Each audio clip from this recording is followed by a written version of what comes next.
अनि नितो चाहिँ प्रेग्नेन्सी अब हो त्यही हो अब बाउ बन्दैछु हो ताली कसम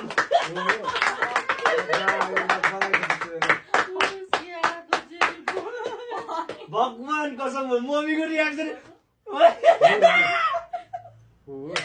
मम्मी फेरि अर्को बच्चा स्याहार्न पर्ने होला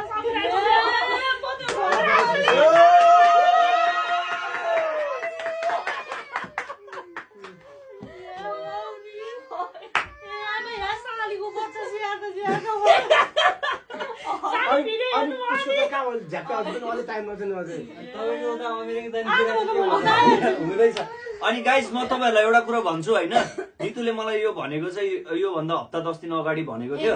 अनि लगभग 1 महिनै हुन लाग्यो अनि 1 महिनासम्म पनि हामीले चाहिँ केही कुरा चाहिँ खुलाएको थिएनौं घर किन भन्दा यो कुरा चाहिँ हामीले एकदमै फिक्स नै गरेर बल्ल भन्ने भनेको थियौ अनि हामीले चाहिँ 3-4 चोटि गर्यौं